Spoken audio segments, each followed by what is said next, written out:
This was only the third game between two quarterbacks over the age of 40, the other two being between Tom Brady and Drew Brees.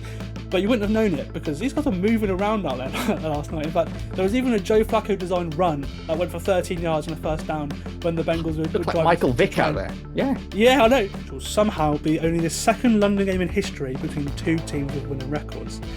To put that into perspective, this will be the 42nd regular season games we played in London. You know, I saw people say like, oh, you know, look, Chargers Chiefs week 1, like that's a game I wish that we would get in London. Sure, yeah, I would have happily had that in London. Would I swap that game for the prospect of 3 games every year? Like, let's not forget that we've been getting 3 or 4 games basically every season for a while now. I'm hoping that the Rams-Jags game is like, oh, look, we've had now a bit of everything, because I want there to be some more spectacular plays in that one. But I may be in the minority. I've really enjoyed both London games so far. Hello, everyone. Cecil Martin here. Hey, this is Hunter Henry. What's up, man? This is Max Crosby, part of Raider Nation. Hey, this is Ross Tucker, former NFL offensive lineman. Hey, it's Tyler Lockett of the Seattle Seahawks. Hey, this is Jerry Judy, wide receiver for the Denver Broncos, and you're listening to the 14-Yard NFL Podcast.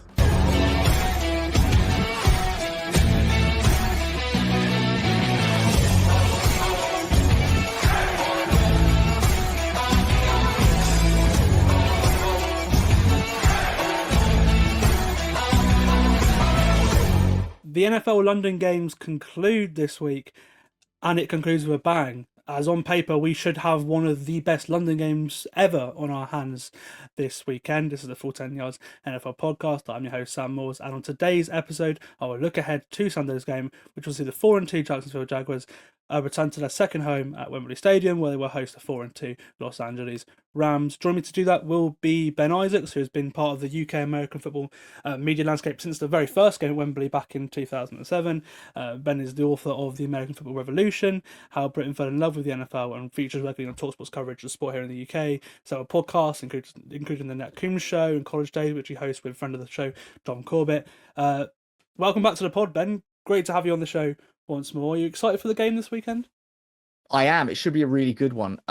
There's always loads of moaning about the quality of the London games, and it gets on my nerves, to be honest, because if it's a bad game, it's a bad game because it's a London game, apparently. And if it's a good game, it's like, well, it's a bit of a fluke. I hate this narrative. And it's there are people in the US who have that attitude of like, oh, well, the London games are always bad. And they'll talk about like the jet lag and all that sort of stuff, despite the fact that, you know, when the Vikings played the Browns, they'd been on, you know, the right time for more than a week, you know, and the different teams have different approaches of like how early they come over and kind of, you know, all this sort of stuff. So jet lag, I don't buy it. You've got a choice as to how you're going to do that. And these are professional athletes. I also got into it with someone on social media on Sunday, where their attitude, and I know we're going to talk about the games that have been, but their attitude was like, games like the previous Sunday, the Jets Broncos game, isn't going to do anything to persuade people in the UK to follow American football. And I think it kind of misses the point. It isn't simply that it's a really good game that happens to be on at like 2:30 in the afternoon. It's a chance for people to go to watch a live game. And this person's attitude was, we don't get the marquee games over here, so how can we really sell it? And I was like, but the Rams and the Jags are legitimate, like very strong playoff teams right now.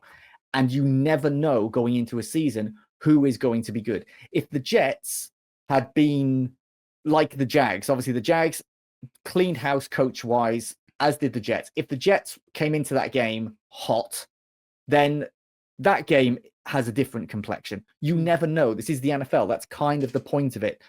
And they said, like, don't get like the big teams like the Dallas Cowboys. And I thought, what are we doing here?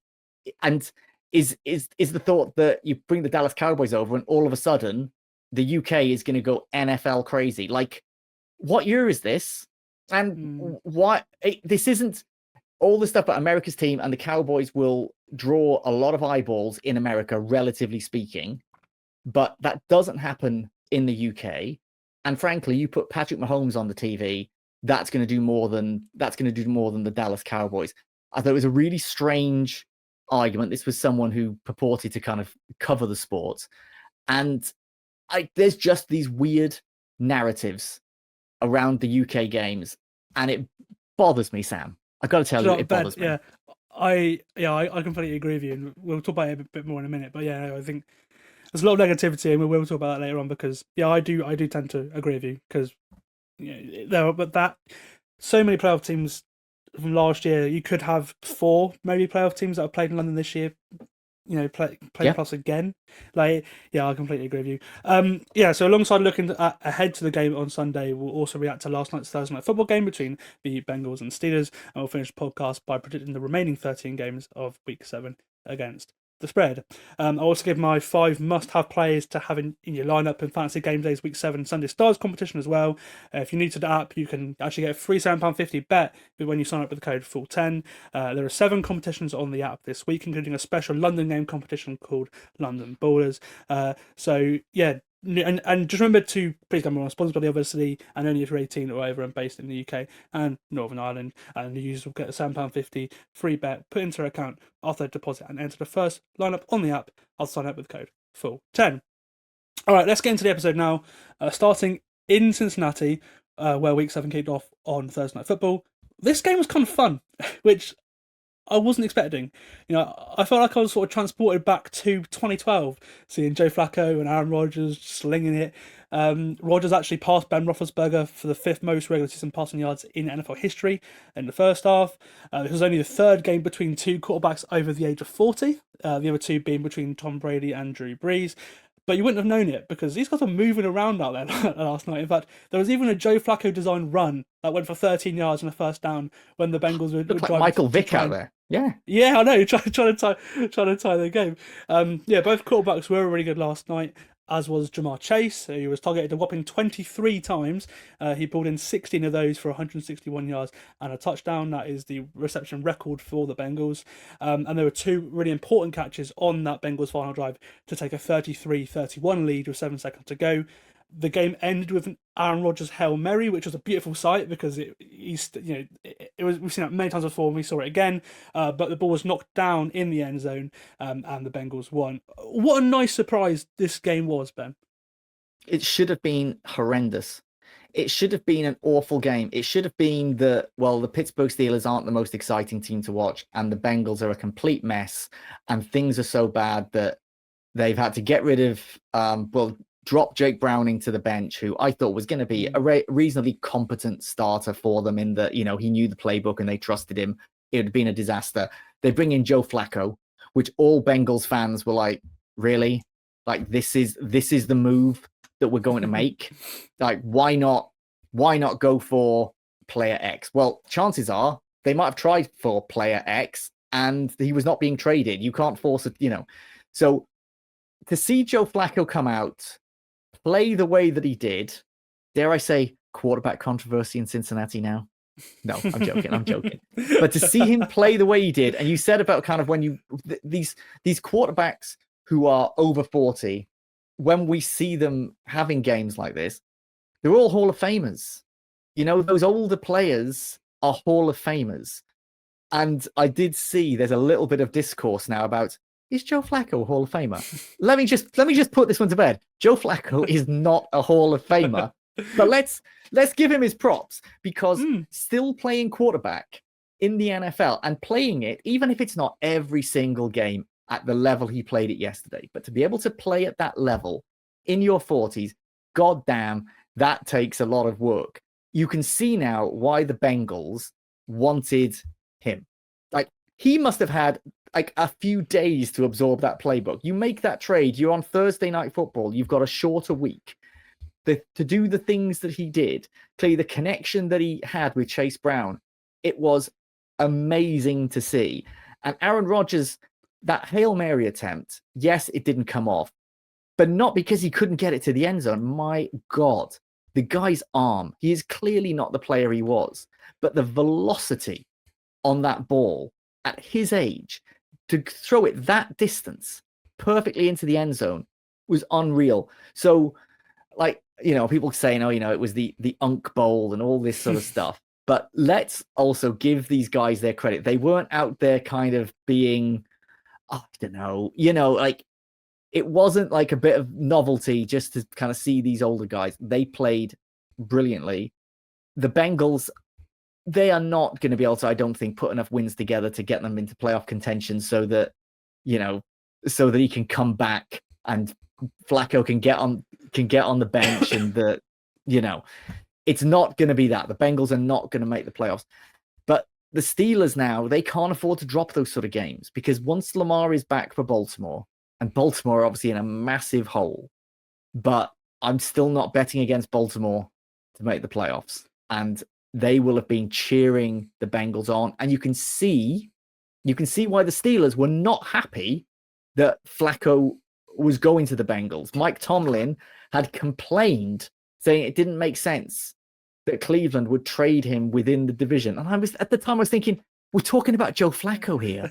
It's not like if like Joe Burrow was traded from the Bengals to the Browns. It's like, why are you trading a superstar to a team in your division? It was Joe Flacco, a journeyman who's now a backup. But my God, Tomlin was right. We should fear Flacco. See, here's the thing, because I don't think they're out of it. They're 1.5 games behind the Steelers already now. And obviously, we'll see what happens with the Ravens. But say they go 4-4, right? And then Joe Burrow comes back the final 4 games of the season. They're going to be there or thereabouts. You're right. I just don't think they will. I think, yes, there was a bit of a fluke. And it was great that it was a fluke that we got to see on its own. That it would have been less interesting if it was a 6 p.m. Sunday game and was lost in the mix of everything else. We'll put kind of a different importance on it because it was a standalone game. I don't think they'll go 4-4. That's my thing. They could. I just don't see it happening. I think they're going to be a tough out. I think they're going to be better than they were. But let's be real. Like, that defense is still not good, and Joe Flacco is still Joe Flacco. We're not going to get that level every week.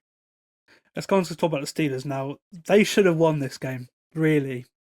But there was a period of 20 unanswered points for the Bengals, a few minutes either side of the half, and that brought the Bengals back into it. The Steelers led 10-0 with 6 minutes to go, but the Bengals went down and scored pretty quickly with Jamar Chase beating Jalen Ramsey for a touchdown in the corner of the end zone. And on the very next play, Jordan Battle picked off Rodgers, jumping in front of DK Metcalf on a deep shot. And within a minute, T. Higgins was just sprinting into the end zone to take the lead, just slicing through the middle of the Steelers' defense. And it was pretty close there. The Bengals took the lead.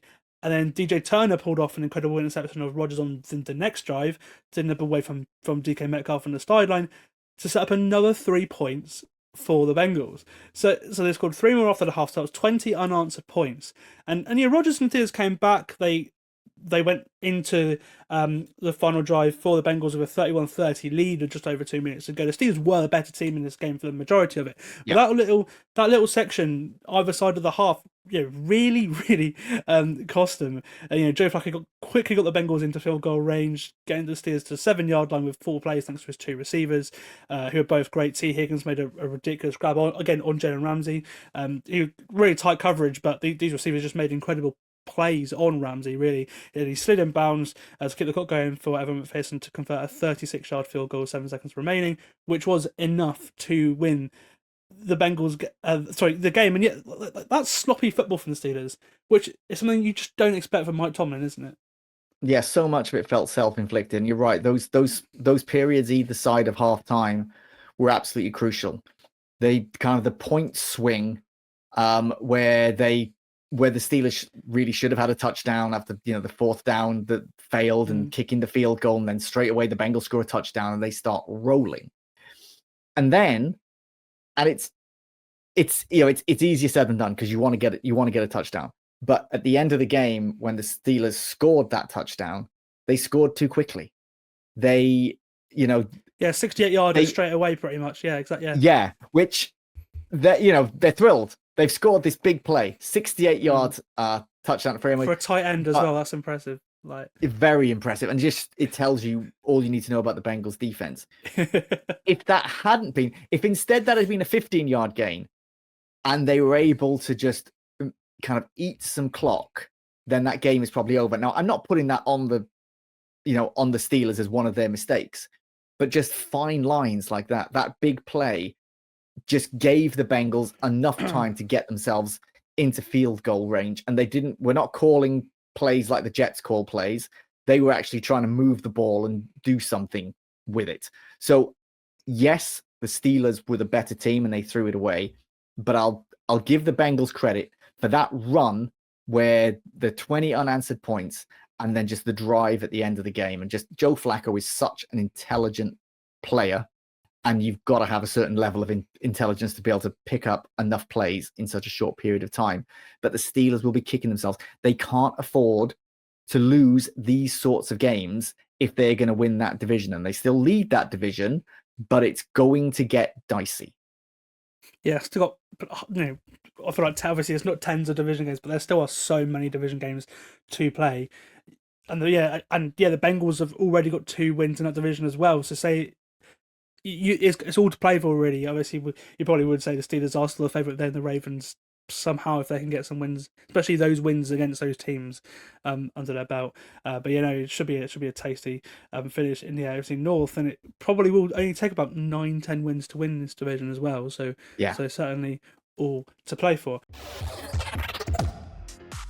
You're listening to the Full 10 Yards NFL podcast, and we're really excited to announce that we'll be teaming up with Fantasy Gameday for the podcast this season, which is the very first NFL daily fantasy app made exclusively for us Brits and created by UK fans. To celebrate the partnership, they've given us a special offer to share with you, our audience, where if you sign up with a promo code FULL10, that's FULL10, you'll get a free game credit added to your account when you enter your first lineup. Every week there are dozens of competitions to get involved in, with entry fees starting from just £3, and there are big prizes to be won. If you're like me, you love playing fantasy football and love having someone to root for in red zone when your team aren't playing on a Sunday, this app is perfect for you. That's Fantasy Gameday, the only daily fantasy app built for UK NFL fans. And just a quick reminder, please gamble responsibly, and only if you're 18 and over and based in the UK and Northern Ireland. Right, we'll move on to looking ahead to the rest of the Week 7 slate now. We'll begin with the London game, which will somehow be only the second London game in history between 2 teams with winning records. To put that into perspective, this will be the 42nd regular season games we played in London. Do you remember the first game, Ben? Do you remember which game that was? What, with the two teams with a winning record? I absolutely do not. No, part of me wants to say that Saints-Chargers game, but I think that was just a good game that sticks in people's memory. No, you have to tell me.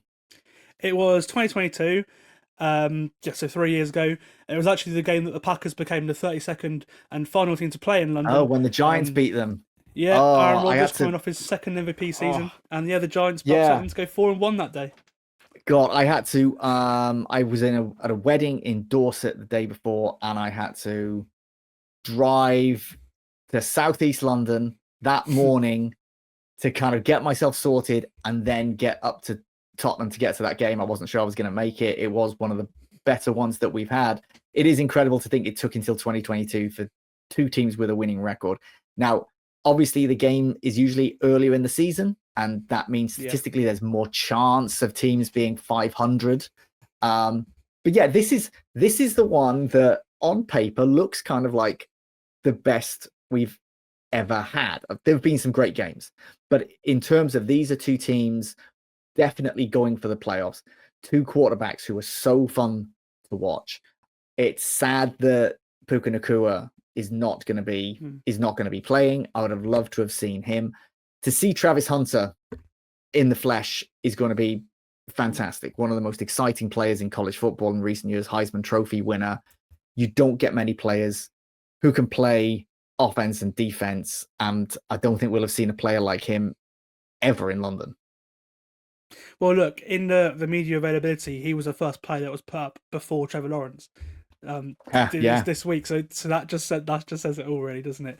He is. I've never seen anything like this before, and hopefully now he's 6 games in, we'll start to see him really influence this team. This is of course the third and final game to be hosted in the UK this season, the 4th of 6 in Europe this season as well. We of course had the Dublin game before the 3 London games. The Dublin game was a huge success, and then after the final game of these 3 in London, it doesn't stop overseas as the league will visit 2 new cities in Berlin and Madrid next month.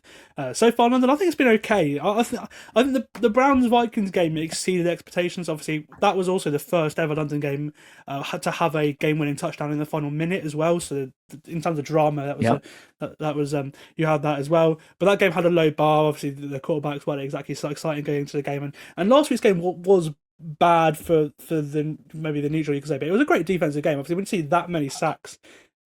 So that, I mean, obviously we've got this one to lift the mood a little bit, because there has been quite a little bit of negativity, and obviously the ticket price has gone up significantly, which has priced out many loyal fans. The crowds haven't gone down though, and that's what the league we're looking at. Judging by well, that's the thing. Lots of free tickets. I mean, I was one of them. I got some from my dad's work. This is not an NFL issue. This is a ticket issue.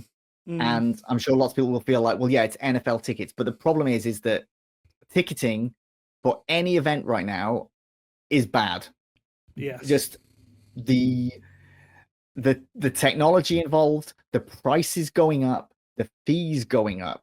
This isn't to say that the NFL is completely blameless in the same way that, any other kind of venue or event are not totally blameless. But this is a ticket thing. This is something happening across the board.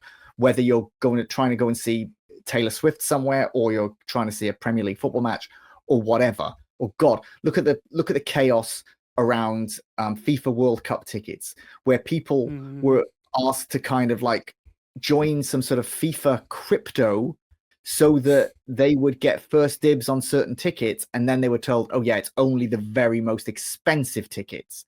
Like, tickets are a nightmare right now. And the thing is that I have been to all 42 of these games, but I've been there as a member of the press. So I'm going to these games and I am not having to go through the ticket process. But obviously I know lots of people who do, and I know there are problems. There were a lot of empty seats in Dublin, and it was the part of the stadium that went on sale last. And I know loads of people who didn't try to buy tickets for Dublin because they knew demand was going to be so high. They thought, we're not going to get tickets. But it was the process that was the problem. There was certainly demand to fill Croke Park, but due to other factors, it was not filled. And the last 2 games in London were not filled. In fact, when I was kind of having that discussion with someone on social media last week, they said the NFL don't care about what teams they come over because they all sell out very easily. And I thought, literally, it's been a talking point that those aren't fully selling out properly. And I don't fully blame the NFL for that, but it's a problem. And the atmosphere at the 2 London games has been really good. Dublin looked better. I wasn't there, but it should be better. That's a long wait. They have never had a game there, and they really made the most of it. The thing is with anything in London, we're on game 42. It's a little bit different. If you're a fan of a club in League Two and you draw Manchester United away at Old Trafford, that's a bigger deal for you than it is for Manchester United. So in this instance, London is the big club. It's like we've seen it all. We've had these 42 games. That's a lot of seasons in there. So those things happen, and demand won't be the same. But I found both Tottenham games really absorbing. And again, I'm saying that as someone who hasn't had to pay. Maybe if you've paid £200 and you're watching Justin Fields have minus passing yards, you're thinking, I did not get good value here. Whereas I'm lucky enough to be sat in the press box, talking about the game, figuring out what are the storylines, what are we learning about these teams, and luckily each time sat by Neil Dutton, fantasy guru, last week, the week before, Simon Carroll from the Touchdown, and being able to kind of like really kind of pick each other's brains and talk about what we're seeing. is a brilliant experience, and you really kind of get into the game that way. I'm not going there as it being sort of some fun, a day out. And maybe if I am, I'm looking at the games I'm watching and thinking, this is not very exciting. But I'm there kind of nerding out on what is this Broncos defense doing? What are they doing that Justin Fields just cannot figure out, and that the Jets offensive line cannot figure out?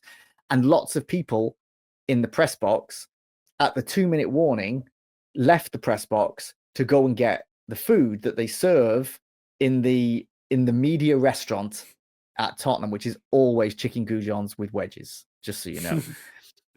But I'm not going to go. I'm not going to go while there's still play. And this isn't to criticize anyone who decided to go down in the 2-minute warning. But one of the most interesting things that happened in that game was the bizarre play calling in the final 2 minutes of that half. I'm glad I was there to see it. If I'd paid £200, I might be there thinking, why have I paid £200 to watch whatever I'm watching right now?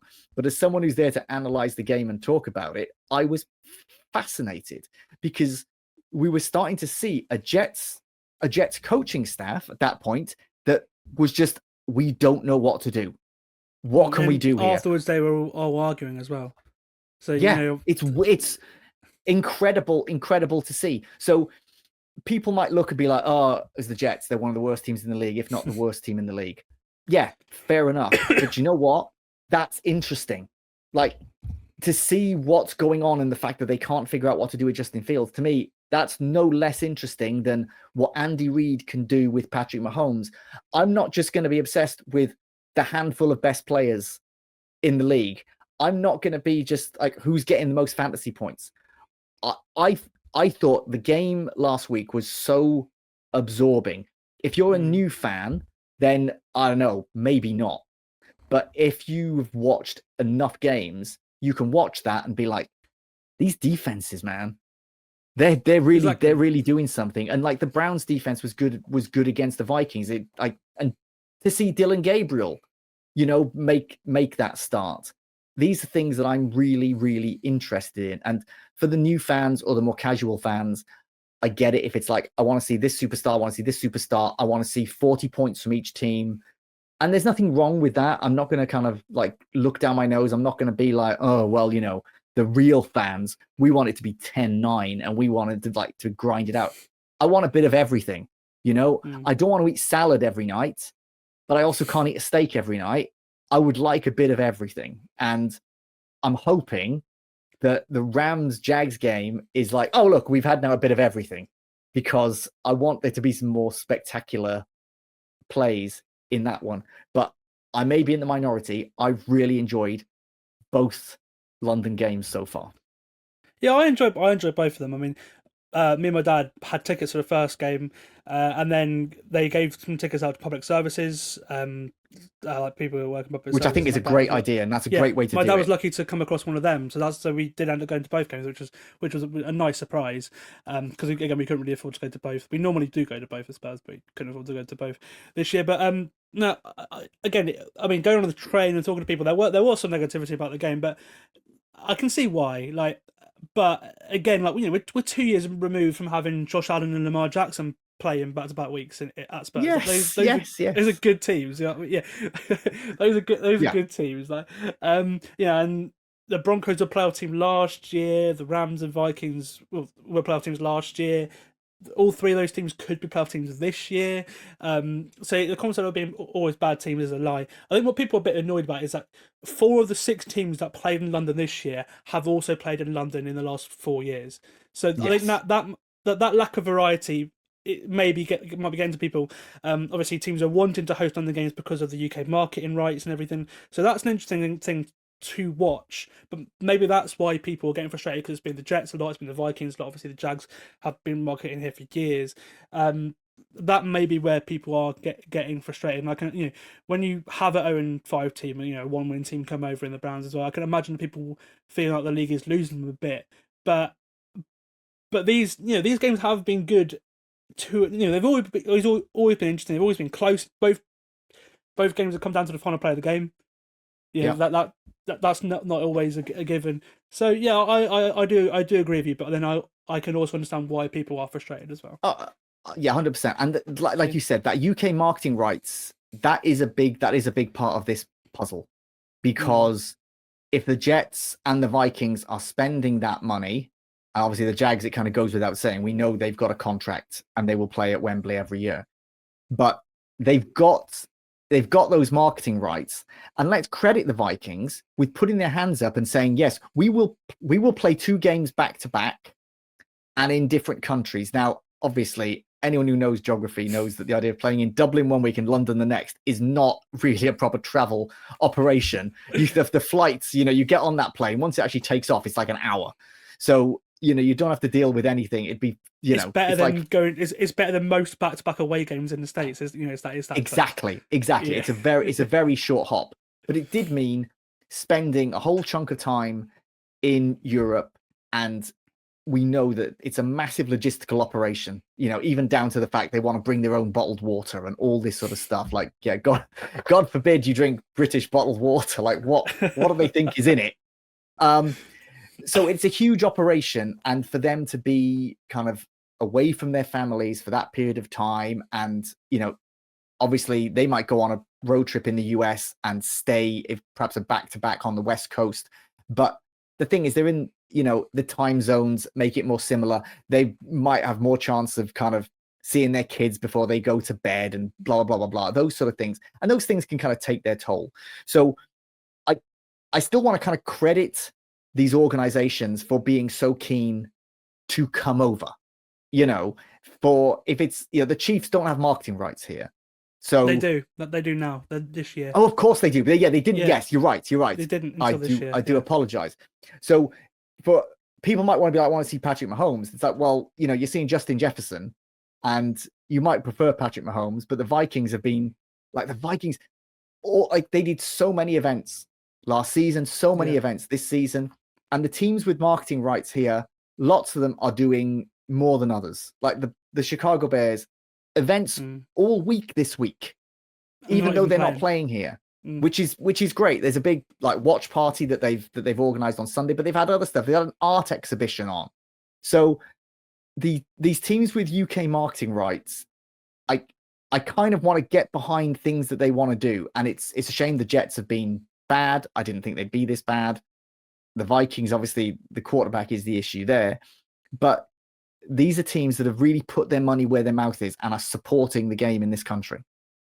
Yeah, absolutely. And, there are teams that do have UK marketing rights that haven't played game. Obviously, the Niners, the Chiefs, some of them haven't been. The league requires teams to play at least one international game every 8 years. So eventually you will see every single team again in London. It's just because that's where it will be. It will just next year we're going to see a bunch of NFC teams. We've had loads of AFC teams. This last couple of years. Next year we're going to have a bunch of NFC teams, so it will be different next year. I saw people say like, oh, look, Chargers Chiefs week 1, like that's a game I wish that we would get in London. Sure, yeah, I would have happily had that in London. Would I swap that game for the prospect of 3 games every year? Like, let's not forget that we've been getting 3 or 4 games basically every season for a while now. And Germany, which is a huge market for the NFL, is down to 1. Like, they had 1, eventually they had 1, then they had 2, then they had a game taken off them, and they've got 1. And, Madrid basically has an NFL stadium now, and it's getting 1. So maybe we're getting a bit spoiled, and maybe there's just people who are kind of losing sight of that. The fans we have here are amazing. They are loyal. They are spending so much money. They go to America to watch games. They're spending so much money going to these London games. I love it. I understand negativity when you're spending a lot of your own money. And it's not something I'm doing. So I'm not going to be like, stop your moaning. If you're paying 250 quid and you didn't enjoy the game, I'm not going to tell you, well, you should have enjoyed the game, because if you didn't enjoy it, you didn't enjoy it. And you are that price that you pay for your ticket also gives you the right to have a moan about the fact you didn't like the game, and you should have at it. And you're not wrong. But let's appreciate all the games that we get here. And I'm not saying get down on your knees and thank the NFL for what it's doing. But it's all well and good saying, oh, look, Brazil got Chiefs and Chargers. Like, okay, yeah, but they've had 2 games ever. Like, it's also we a had primetime game as well, which is Yeah. different for the NFL. Yeah, we've had 2 games in 8 days, not in 2 years. So we are the second home of the NFL, and maybe some of those games aren't as good as others, but that's every NFL Sunday. Not every game is a classic. And also part of it is experience as well. Like, Yeah. the being with the people is the best part. Sometimes the game's not even the best part of the day. It's just seeing the people you've seen, especially the ones that I've been to, at least probably 20 of these games now. Just seeing people that you see on a regular, it's just nice. Yeah. Yeah. So that's part of it as well. I love walking down Tottenham High Road and just bumping into people, and they're with people, and I'll meet them for the first time, and then I might bump into them next time. And you see that there are people who perhaps see each other once a year, and that's where they do it. It isn't simply everything that goes on the field. That's just a part of it. That is a part of the piece. And you're absolutely right to bring this up. It is a huge social occasion, and if the focus is purely on the game itself, then I think you're missing out. You see that the events that not just like, so for the Jets, the official Jets events, but you've also got, and this is typical kind of British NFL fandom. You've got 2 rival fan groups who don't seem to like each other. Yes. And they're putting on their events, their rival events, and I kind of love it. And I also kind of think, look, just like work together.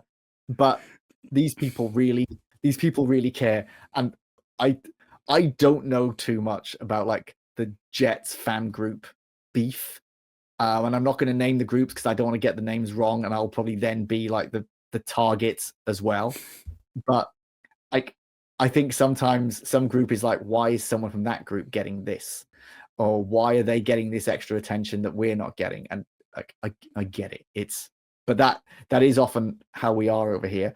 But those events seem amazing, and that people absolutely love it. Like, there were Jets fans who had come down to London, who don't live in London, who'd stayed for like about 4 days so they could go to something every night. And I was at practically every Bears event in London last year. Easy for me to do. I live in London, so it wasn't like a travel issue.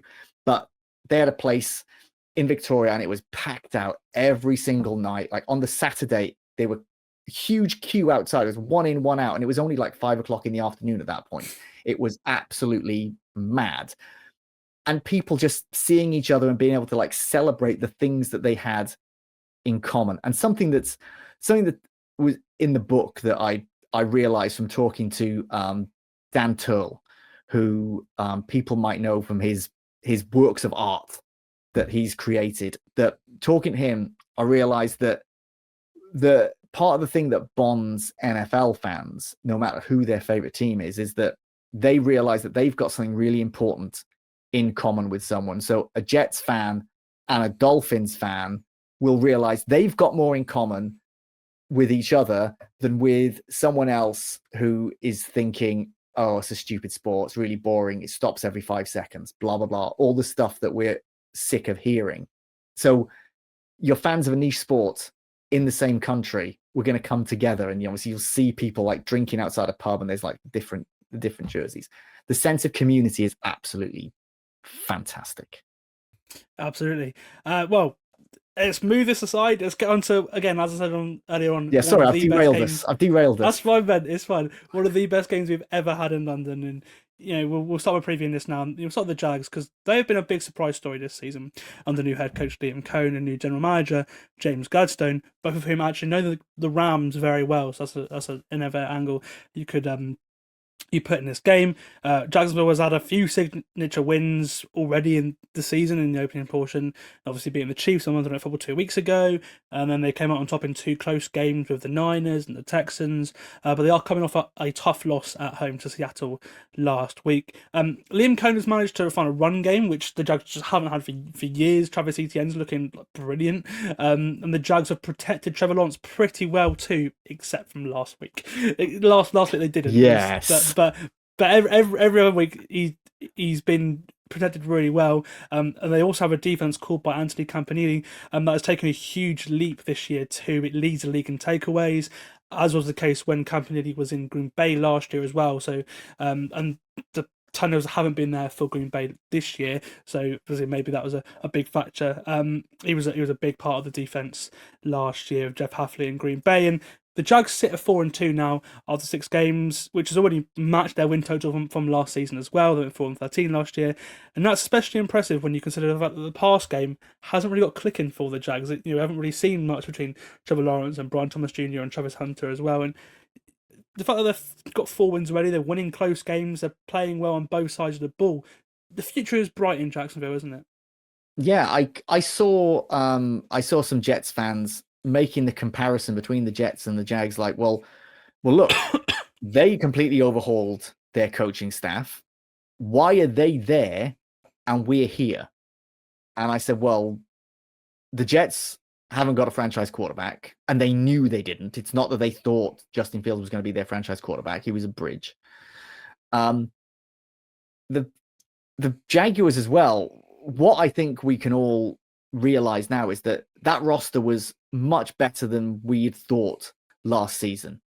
And it clearly didn't take a genius to be able to figure out ways of making them improve. It's not to say Liam Cohen isn't a genius, but if he was a genius, I think we would have seen even more, or at least his genius has not been able to be fulfilled just yet. The fact that Etienne is now doing what we all thought he would be able to do is really good to see. And I'm going to put that down to Liam Cohen, because I did not expect it. I thought we'd perhaps seen anything we were going to see out of him, and that's not been the case. Trevor Lawrence hasn't really been lighting it up, but has looked good. He really struggled with the pressure the Seahawks put on. The Rams are one of the league leaders in sacks. They will be coming after him, but he can deal with that. Liam Cohen looks absolutely legit. I don't want to kind of make any grand proclamations after like 6 weeks of the season or whatever, but he looks like the perfect fit for the Jags, and it looks like something that is sustainable. And I think they're only going to get better. GM in tandem as well. Obviously, they both work together in the Rams. Gladstone was obviously with Les Snead, and Cohen was he was an offensive staff member for Sean McVay. So like they got everyone's working in tandem, which you see. Yeah. Look at the Titans. How many GMs and coaches they've been through? Because the last couple of weeks, the last couple of years. It's like so having that is really important, and I've been really impressed with their ability to close out these one-score games as well, because it's one thing we wouldn't have thought with Trevor Lawrence and the Jags, because they've not really been able to do that over his tenure there. And the Seattle game last week went wrong for like a million different reasons. Yeah. And yet it was still a one-score game. They lost their best player this year, Devin Lloyd, in that game. He's unfortunately not playing in this game. There were some really rough penalties, but they still found a way to stay in that game. And again, Trevor Lawrence was the most sacked quarterback in the league, most pressured quarterback in the league as well. 7 sacks he took. Behind Justin Fields. But like. It was one of his better games of the season, facing that pressure, which again is good for him, because when Trevor Lawrence has been pressured in previous years, he's thrown interceptions. He's been bad. That's a bit of growth you're seeing already under Liam Cohen. Like, even when everything went wrong, they allowed 34 pressures in the game. They had 34 pressures in the first 4 games of the season. In the last 2 games, they've allowed 45 pressures, which is a bit of a worry. But with the Rams as their opponent on Sunday, but even his last 2 games have actually been the 2 best games when he's been under pressure, which is brilliant news, and it shows that something is working and there's growth there, doesn't it? Yeah, it really does. I'm not sure we'll ever see the Trevor Lawrence that some of us, I'm including myself, predicted when he came into the league. I stand by one thing I said, which was if he lives up to his potential, the Jags will win multiple Super Bowls. I don't think he'll ever live up to that potential, because that potential was he should be one of the top 3 quarterbacks in the league. I'm not sure he ever will be.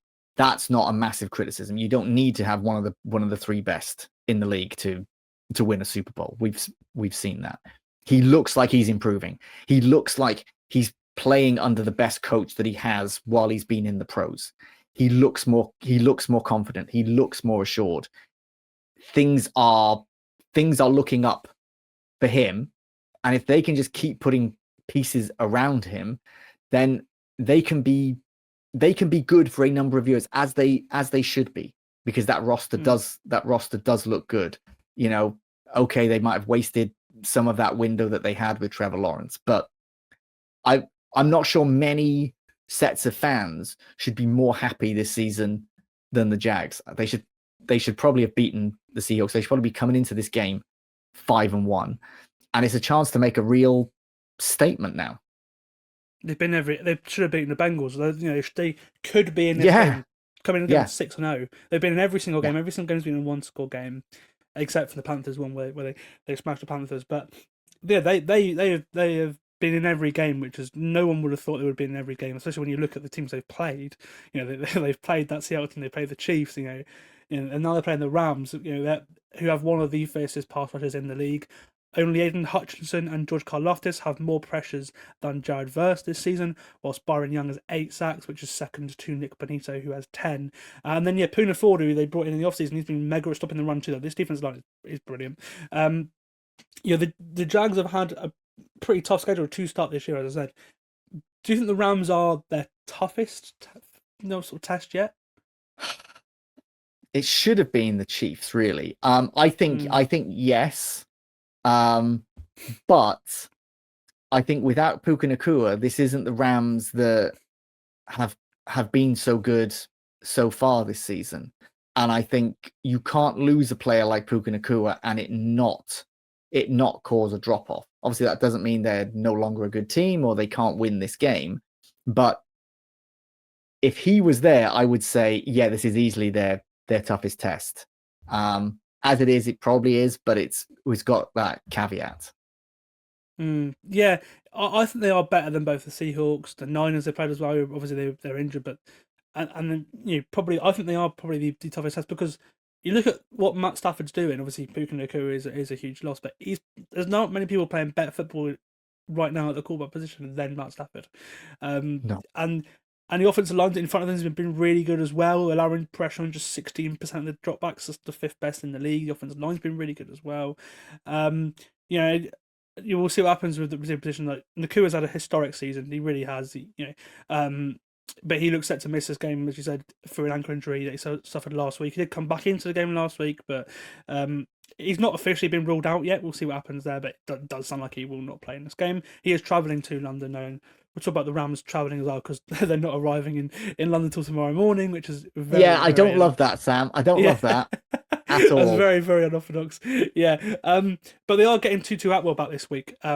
So should he not be able to go? So that's good as well. He missed the game in Baltimore last week with a hamstring injury. So yeah, I should say Puka Nacua has officially been ruled out now. There you go. So, but I think that's the thing with, especially the season that he's had as well. That is a huge loss, because he became the first ever player with at least 10 receptions in 4 of the first 5 games of a season.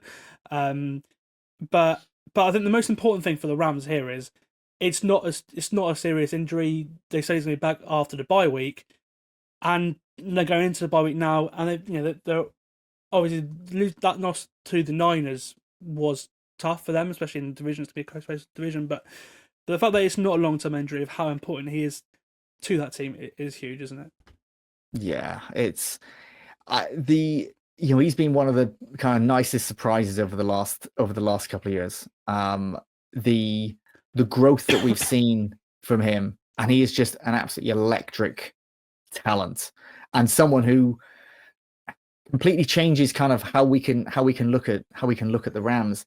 And God, just having options for Matt Stafford so that he can continue to play at like such a high level. Like Matt Stafford looks like we're still going to get a few years out of him. I was worried that he wasn't going to play this season, and that especially the Rams season would be all the injury news and everything coming into this year. Yeah, exactly. And again, you've got to put him up there with maybe Baker Mayfield, Dak Prescott, Sam Darnold. Those 4 players, and Mahomes, who has been pretty good as well.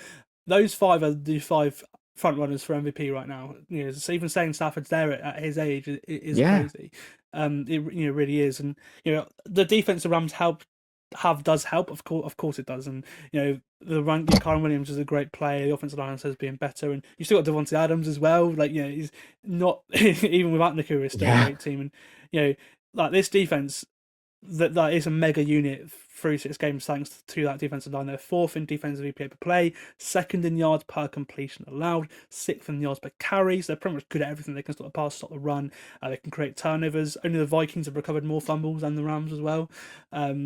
So they really are a very good team, and even getting to see a team like this in London is brilliant. As I mentioned, the travel plans, they're very unorthodox, as I said. Like the Rams have made the headlines this week because they decided to stay in Baltimore all week after playing the Ravens on Sunday, and they won't be flying to London until Saturday morning, so tomorrow morning, as we're recording this. Obviously, the latest the teams ever come to London. All their practices this week have been at Camden Yards, which is the home ballpark of the Baltimore Orioles. And in contrast, the Jags have arrived here on Tuesday morning. They've had all their practices in London this week. Three practices in London versus 3 practices in Baltimore. This is going to be an interesting storyline for this game, isn't it? Yeah, and it's something that whatever the result, people will say, "Oh, well, look, that's the way to do it." And of course, there is no one size fits all. At certain points in certain circumstances, that's what's going to suit that team. My preference certainly would be come over as soon as you can. That's basically what all the others have done so far. If the Rams come in and pull out a great performance, though, people will be saying, well, there we go. That's the way to do it. I'm going to try not to read too much into it. I'm sure there'll be some kind of knee-jerk reactions. But if the Rams look sluggish, they start really slowly, and, then I think that's going to be a big narrative for it. Right, let's get into predicting this game. The Rams are favored by 2.5 points.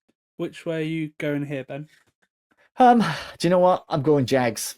I'm going with the Jags to cover. I think they're going to win. I think it's going to be a very tight one. I don't see either team winning by more than, say, 3 points. I think the Rams are going to really miss Puka Nacua, and I know he's not their only playmaker, but I think he's such an important part of the puzzle. And I really love what the Jags have done as well as the Rams. And, not that the Jags are 100% healthy, but I'm going to give it to the Jags, maybe because they'll be more acclimatized, Sam. There you are. I'll go the other way then. I'll go for the Rams. I think they do match up pretty well against the Jags. Obviously, like Nacua, if Puka Nacua is in this game, then I definitely will pick the Rams. But that defensive line will be the key in this one. And with the way that the Jags offensive line has been the last 2 games, that is a concern. So I'm going to go for the Rams. All right, let's move on to finish the podcast by predicting the remaining games against the spread. Last week was a great week for me. I went 9-6, whilst my guest Liam Halsey went 5-10. So that's moved me further into the lead so far this year. I'm currently 45-47 for the year, whilst our guests are a combined 37-55. So no pressure, Ben. It's horrendous, absolutely horrendous. I've been so bad on the Edge Rush podcast. I'm usually ahead at this point, and I win it every year. And I'm currently 2-4. With my picks against the spread. So we'll see how this goes. Well, last time you came on, you went 4-11. So yeah, that's bad. That's really bad. It wasn't great. So better than that, and it is a victory, certainly. We'll start with the first game in the 6 p.m. slate. It sees the Jets host the Panthers. The Panthers are 1.5 point favourites going to New York. Obviously, the Panthers have won 2 straight now. The Jets are 0-6. Which way do you see this one going? I'm going to go Panthers. Obviously, they've been a pleasant surprise this season. The line is The line's really small, so it's not like a kind of huge upset. At some point, the Jets have got to put together a good performance, but I'm not convinced it's going to be this week. So give me the Panthers to cover that. I don't know for the Panthers as well.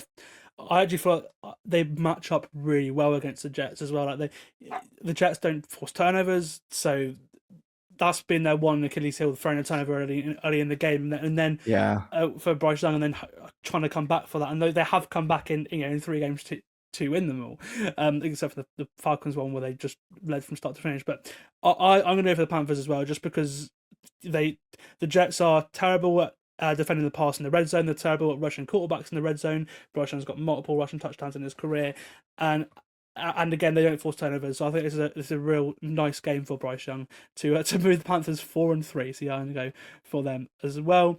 Okay, you go to the AFC West now. This game is the game that's available free to air in the UK on Channel 5. It sees the Kansas City Chiefs host the Las Vegas Raiders. The Chiefs are 12.5-point favourites over the Raiders, despite being separated by just a game in a division. But the Raiders have been terrible so far this year, and the Chiefs have looked the best they have done on offense for a while. So you can see why that spreads there, can't you? Yeah, I'm. This line is such a tricky one because the Chiefs are now starting to look good. This is a divisional game. I think the Raiders will play better. 12.5. Okay, I'm gonna go with the Chiefs to cover that. I'm not super confident because I could see like a backdoor cover from the Raiders, but the Chiefs are a lot better. They're looking good. So, okay, 12.5, give it to me. Yeah, the Chiefs are better on both sides of the ball. They're better on both sides of the line of scrimmage as well. And I think that will be really key in this game. The Raiders are getting bullied, which I didn't really expect for a Pete Carroll team. So I'm going to go for the Chiefs to cover the 12.5-point spread here as well. We'll go over to the NFC North now. The Chicago Bears are 3-2 on a little bit of a win streak now after starting the season 0-2, which I'm sure you're loving, Ben. They host the 1-5 New Orleans Saints. The Bears are 4.5-point favourites at Soldier Field in this game. How are you feeling about this one? The Saints are better than their record suggests. However, when they have played on the road this season, they have been pretty bad. They are much more comfortable playing indoors, the home comforts of the Superdome. That's when they start to look okay. I actually don't hate Spencer Rattler, but he's not looked great outdoors in comparison. No. I'm going to go with the Bears to cover. I think the Bears have got a little bit too much for this Saints team. Yeah, the Saints have been a nice surprise because most power rankings had them as pretty much Team 32. So and they're not Team 32 in this league right now. So they're being a nice surprise. That being said, the Bears are growing. They're getting better on both sides of the ball. The defense has got a lot better than what it was the first 2 games. So I'm gonna go for the Bears 2.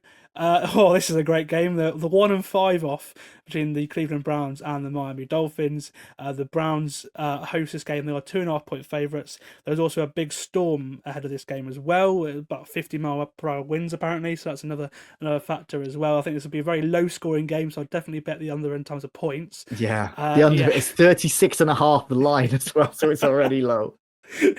That is crazy. But again, these basically, the Dolphins have probably the worst defense in the NFL. The Browns probably have the worst offense in the NFL. So, who knows what's going to happen in this game? The Browns are favoured. Yeah, I'm going to go with the Browns to just suck a little bit less in a game like this where the conditions might be bad. I'm going to go with a team that I think has the better defense and can control the line of scrimmage a little bit more. I don't think this is going to be a very watchable game. You can get tickets for $24 right now. Compare that to the London games. So yeah, I'll take the Browns at 2.5. I'm gonna go for the Browns as well.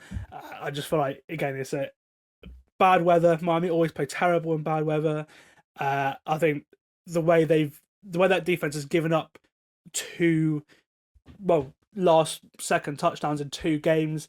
The offense has played well. Tua has done 2 game-winning drives in 2 games, and he's had no wins out of those 2 games. I think that just shows how dysfunctional this Dolphins game is because that defense is just let up at the end of the game, and they've allowed 192 rushing yards per game the last 3 games.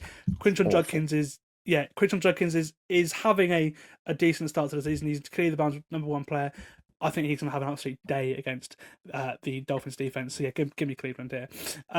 Right, the main game on Sky sees the Minnesota Vikings host the Eagles. The Vikings 3-2 coming off a bye, obviously after their 2 games in Europe. The Eagles 4-2 coming off that mini bye after their loss to the Giants last Thursday night. We don't know who's starting QB for the Vikings at this minute. JJ McCarthy was limited in practice. Carson Wentz practiced fully. We'll see what happens later on today with that. We could get a Carson Wentz revenge game, which would be nice against Philadelphia. The Eagles are 2.5-point favourites here. We don't really know what these 2 teams are, so this one should be interesting, shouldn't it? Yeah, the Eagles, I've picked the Eagles to cover the last couple of weeks. And they have been bad. I mean, they were bad against the Giants and they just collapsed against the Broncos. They were outfought and outcoached. And they were outfought and outcoached the entirety of that Giants game. I don't know what to make of this Eagles team. They look fragile physically. They look fragile mentally. I think this is a tough spot for them, but they are better than the Vikings, a team that I am wholly unconvinced by because I don't feel they've got a starting quarterback at the moment. So I'm going to go with the Eagles to cover simply because of the quarterback situation in Minnesota. I'll go the other way.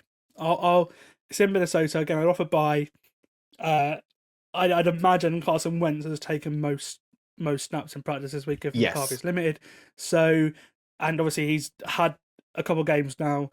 I'm going to go for the Vikings. I think it'll be close. I don't know who wins it, so that's why I'm going to go for the Vikings. As long as they come within 2, I'm fine. So I'm going to go for them here.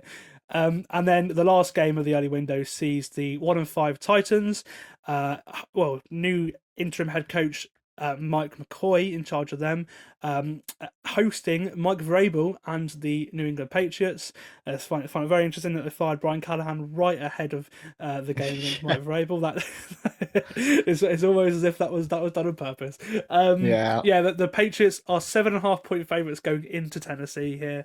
This game is available to stream on Sky Sports Plus and DAZN, of course, as all the other ones are. New England 7.5 points, but they've been really good the last couple of weeks, haven't they? I've been really impressed by the Patriots. They've improved more than I thought they would. And I had reasonably high expectations for them. People are talking about Drake May as like an absolute superstar right now.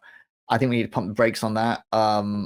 It's a very small sample size. We've seen enough mediocre games from him, but he is improving. And I think he is establishing himself as one of the better quarterbacks in the league.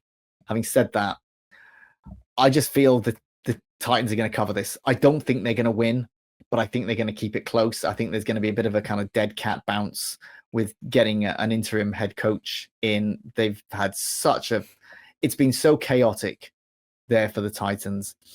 I think this will have improved things. They're not going to beat Mike Vrabel, surely, but I think they can keep it closer than 7.5. So I'll take the Titans. Do you know what? I'd agree with you. Obviously, normally you have an interim coach bounce as well. That's something that pretty much always happens in the NFL. So I think the England will win the game, but I can see this one being close. So I'm going to go with you there. Okay, we'll go over to the 9 p.m. slate now. We've got 4 games, which is nice. It's always nice when you've got extra games on a Sunday in the late window, because sometimes it can just be a bit boring when you have 3. We'll start in the AFC West. We'll see the Denver Broncos at 4-2 host the Giants, coming off a win and their mini bye against the Eagles. Well, you've got a Giants team with a lot of hope and a Broncos team that are thinking, what the hell is going on with our offense? This should be a very interesting one. The Broncos are favored by 7.5 points, and this one is available to stream on Sky Sports Plus. How can you see this one going? I can see this Denver Broncos defense being an absolute nightmare for Jackson Dart. And if they can repeat the sort of things that the Saints were doing to Jackson Dart, then he will have problems. He is such a work in progress. He is someone who will really run hot and cold. And if they get after him, I think they're going to have problems. I like this Broncos team. Whether their offense is going to click, I don't know. I think Bo Nix, getting those quarterbacks mixed up is bad. Yeah. I like what we've seen from Bo Nix, but he's someone who I felt always had a ceiling, and I don't think he's going to surprise us by becoming a different sort of quarterback. We know what we've got from Bo Nix. That offense needs to improve, but that defense, I think, is going to it could annihilate Jackson Dart. So I'm going to go with the Broncos to cover. Me too. I think that defense is, well, it leads the league in sacks, it leads the league in pressures. And they've got Patrick Surtain too. So that team decent. Just a bit. So so that team is brilliant. So I'm gonna agree with you there. Right, this one should be really close. This Chargers Colts game. The Chargers are 1.5 point favourites over the Colts. The Chargers who survived the game in Miami last week. The Colts who survived the game against Arizona last week as well. But again, these teams are good coach teams. They find a way to win, and they're both in great positions in terms of the playoffs. Even in the Chargers' case of how injured that team is, I'm interested with how injured this Chargers team is. I mean, I'm fascinated that they're favourites still. It's 1.5 points, so it's essentially a pick 'em. But I would have thought the Colts would have been favoured in this game. But yeah, I think it's only the home field advantage that's given. But there's no home advantage there. No, exactly. That's the thing. I have gone back and forth on this one. My brain keeps telling me, here's Justin Herbert, here's Daniel Jones. If that game's a toss-up, surely you go with Justin Herbert. But Daniel Jones is not putting a foot wrong. He is a great game manager, and he does what needs to be done. The running game in Indianapolis is fantastic. Jonathan Taylor having just quietly one of the best players in the league this season. Him and Bijan Robinson are having historic seasons. Yeah, both of them. But Bijan gets a lot of attention, deservedly so. But I think because the Colts are arguably the most boring franchise in the NFL, and even the way they're winning, it's kind of boring. It's fun because it's like we didn't see this happen. Like the fun things, I shouldn't say fun. The weird and exciting things that happen with the Colts aren't happening during the games. It's things like Anthony Richardson breaking his eye socket in warm-ups with a stretching resistance band. Unreal. Now he's out. He's on injured reserve.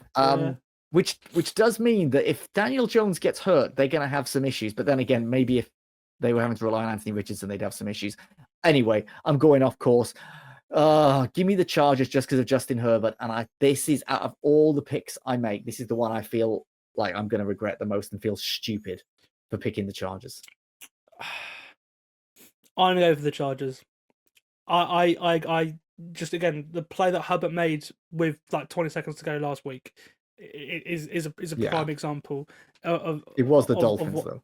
Yeah, I know exactly. I mean, trust me, I know, Ben. I know. Oh yeah. Anyway, like that play is, and they looked a lot better on the offensive line last week. They looked a lot better on the defensive line last week. Odafe Owe had an instant impact straight away. Obviously, the guy they traded for. And they're getting players back, and I think the Chargers are the better team overall, so I'm going to go for them to just about beat the Colts here. That game is also available to listen to on Radio 5 Live and BBC Sounds if you're in the car at all this weekend. Okay, we'll go over to we'll stick on the West Coast. We'll go over to Arizona now. The Cardinals 2-4, very interesting team at the moment. Obviously, there's a lot of heat on Jonathan Gannon. A lot of heat in the quarterback, and it sounds like Jacoby Brissett might start for them as well, with Kyler Murray still limited with his foot injury. They look a lot better in offense last week with Jacoby Brissett, which is an interesting angle. This game is available to stream on 5 Action, so it's free to air in the UK as well as on Sky Sports Plus as well. Yeah, the Packers are 6.5 point favourites. Obviously coming off a win last week, 3-1-1 now, which is a lovely record to say. The Packers are deserved favourites in this game, aren't they? Yeah, I'm going with the Packers here. In fact, I made it my Drew Lock on Edge Rush. I think the line would be more if the fact that the Cardinals hadn't been frisky last week, but I don't have enough faith in Jacoby Brissett to replicate that. The Packers are a lot better. The Packers haven't looked as good as they should since they started talking about going 17-0. Which And breaking the record for generally turnovers as well. That's the other thing they were talking Yeah, about. They've yeah. hardly had any. like Yeah. when you're 2-0, don't start saying that you are maybe the greatest team of all time. Like I would say, hold off on that talk. In fact, just hold off forever. Don't ever say it. Let other people say it about you. But this Packers team is good. This Cardinals team is not as good. I still don't really know exactly what it's going to be. Like you say, the fact that they look better with Brissett than with Kyler is problematic. I think that stadium is going to be half Packers fans, and I will take the Packers here 6.5. Yes, me too. me too.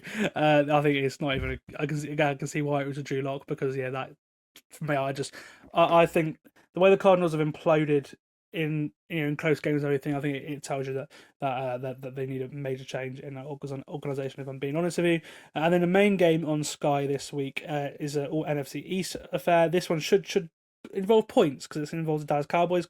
Every single one of those games fills up as 60 points in the Cowboys game every week. They host the Commanders. The Commanders are 2.5-point favorites coming off that tough game against the Bears on Monday Night Football. Which way do you see this one going? So what's the line? 2.5. Washington favored by 2.5. Going to Dallas. I don't love the Commanders this year, I'll be honest. At certain points, the Cowboys will play really well in games, even if it's just that offense just keeps going and it's difficult for another team to keep up. I'm going to go with the Cowboys to pull an upset here against the Commanders. AT&T is not a particularly difficult place to go. It's quite welcoming. So I don't love saying this, but yeah, give me the Cowboys to spring the upset. I'm going to go for Dallas too. Every single one of those games has been a close game. Either they're going to make this close, whether they win it or not, is that defense will probably let them down, especially defending Jaden Daniels. But I think they're going to be in this game, so I'm going to go for Dallas too. And then Sunday Night Football, this one should be a fun one. You've got the two leaders in scrimmage yards, Braden Robinson and Christian McCaffrey facing off in this game. The Niners are 4-2, the favourites against the 3-2 Falcons, who of course beat the Bills on Monday Night Football. This one looks fun, doesn't it? Yeah, I hate picking it. I'll be honest, Sam. Hate picking it. The 49ers, what they have done is unreal considering the injuries that they've had to cope with. So many, not necessarily season ending, but so many key injuries. We've seen Brock Purdy go out, Mac Jones come in and do his best Brock Purdy impression. They didn't miss a beat. Then Mac Jones is hurt, and it's at some point, I feel like the 49ers, all those injuries are going to catch up with them. Is it this night? The Falcons, they looked so good the other night. Recency bias. I'm going with the 49ers. I'm going to go with the 49ers to cover. I do like this Atlanta team, but I think maybe the line is the way it is because Atlanta looked so good the other day. So yeah, 49ers. Ugh. I'll go the other way then. I'll go for Atlanta. I thought it's going to be a close game, and so if it's a close game, I'll just go normally the underdog in that aspect. And yeah, fair. Yeah, and I think that the Falcons the defense has been such a nice surprise. They've finally got a defense, especially a pass rush as well. These young pass rushers are looking good. Leonard Floyd as well. Yeah, I'm really impressed with the Falcons. And again, maybe Raheem Morris was onto something. Maybe Bijan Robinson is the best player in football. Yeah, Monday night tells you that he is the what.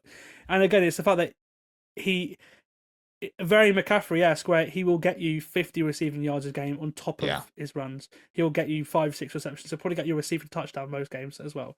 He's that much of a weapon for them, and a very interesting player for the Niners and their depleted defense to play against. So yeah, I'm going for Atlanta. Why not?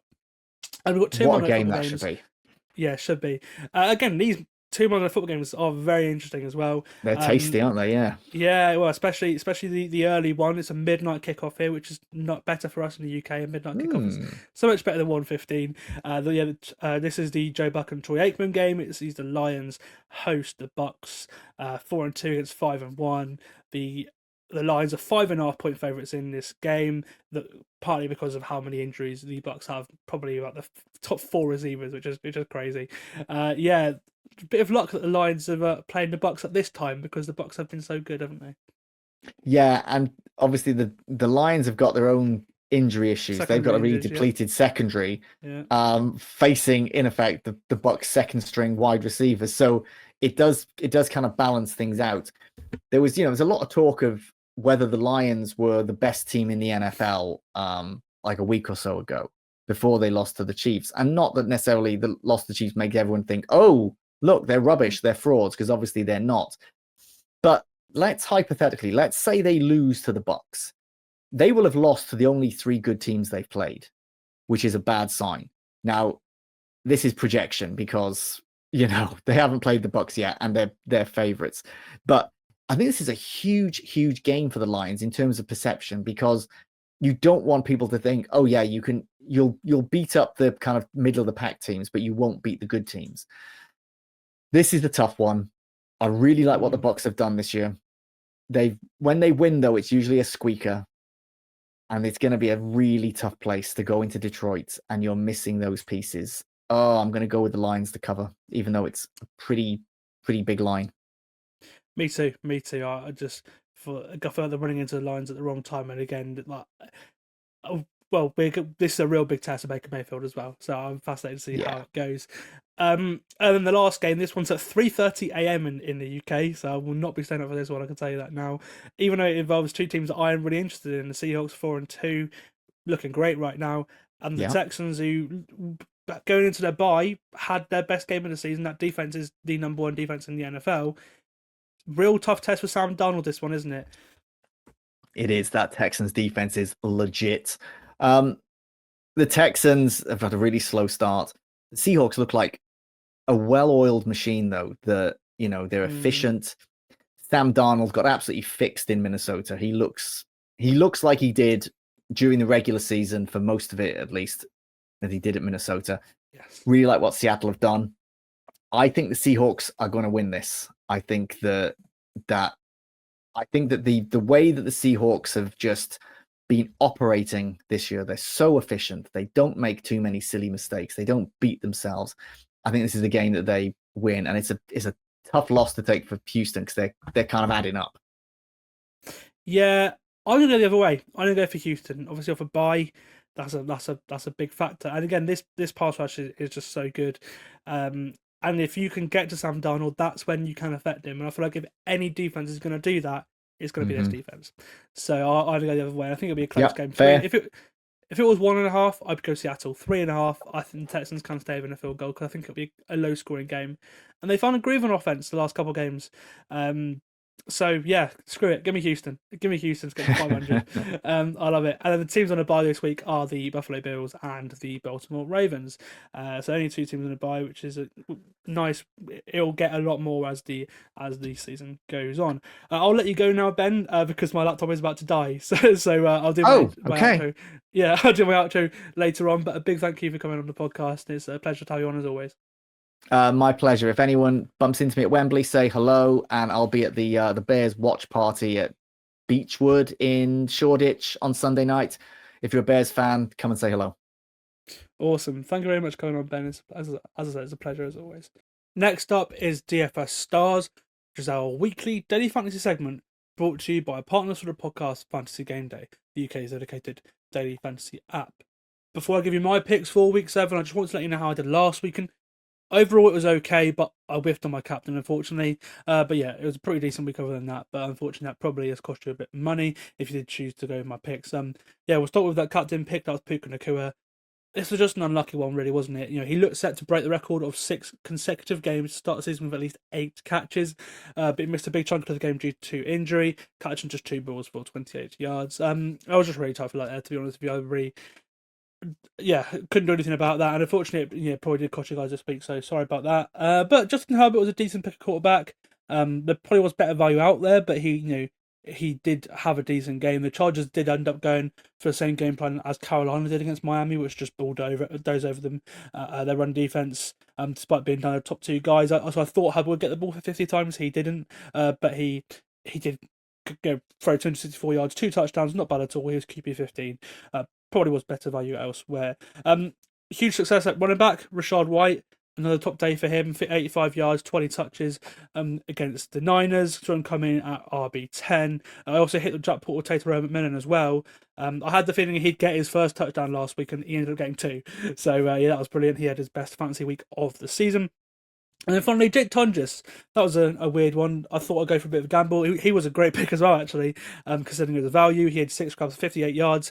He came in at tight end 13 last week. Who would have thought that before the season? That that the 9th best fantasy tight end through 6 weeks has been Jake Tunges. What a story! Like I said earlier, decent week, but sadly, the captain pick after Puka Nacua went horribly wrong.